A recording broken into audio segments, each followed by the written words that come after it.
Hi, it's Chloe from Queen of Arts, and this is How to Kato Polyclay.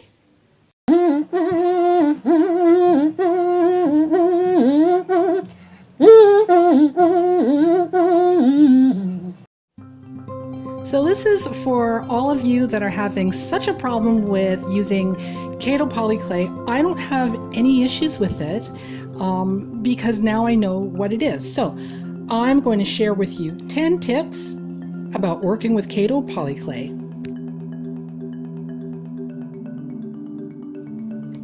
Tip number 1, warmth is key.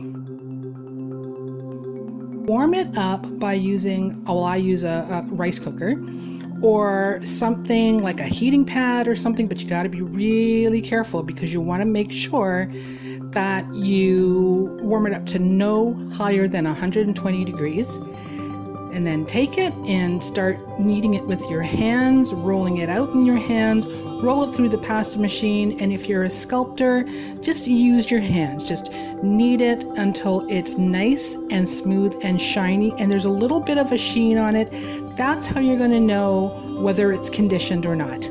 Tip number 2. Now, because I come from resin art, I know, most resiners know that your resin will cure if you're in an environment that's between 75 degrees Fahrenheit and 80 degrees Fahrenheit. So I'm talking room temperature.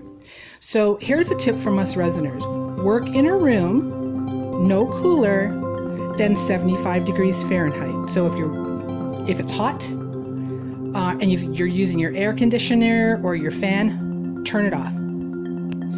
Tip number 3.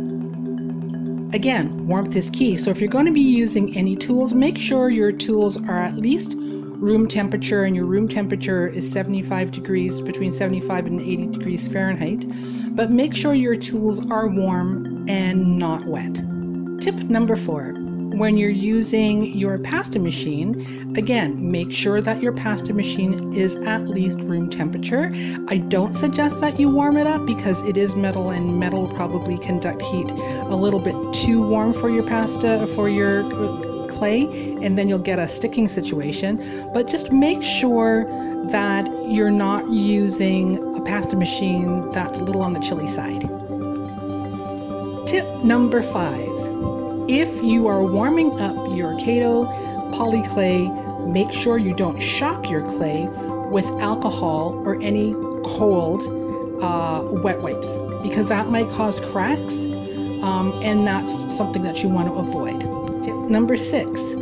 If you do have to, because your Kato Polyclay is a little bit on the dirty side and you want to use your alcohol swab, do so, but then afterwards make sure it's nice and dry, warm it up again, and then just smooth it with your hands so that you're not going to have any cracks at all on your clay.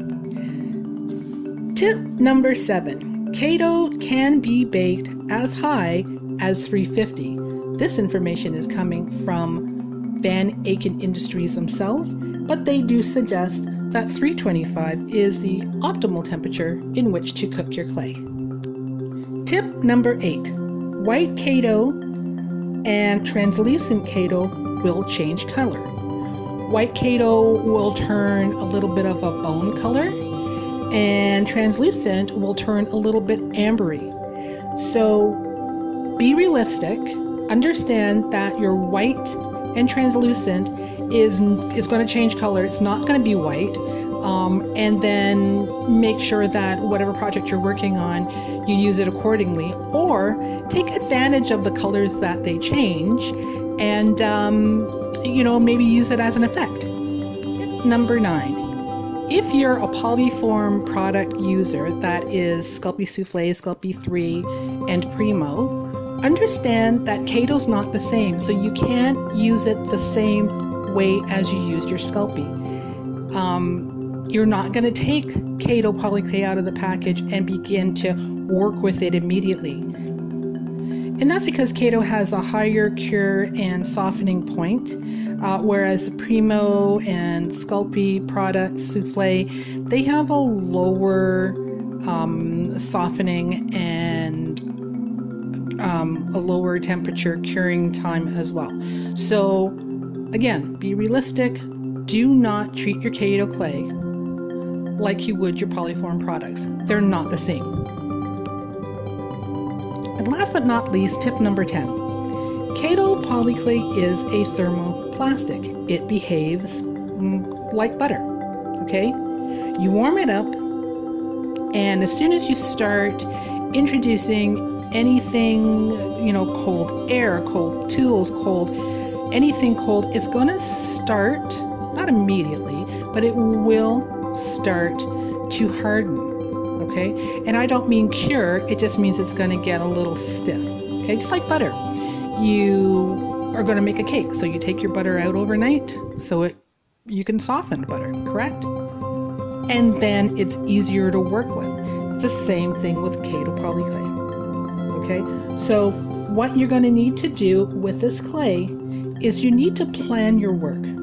Either work quickly or work in a warm environment, or here's an idea, work in an environment where you've got an overhead lamp that that's not going to pick up too much heat, but at least keep the area around your work surface warm.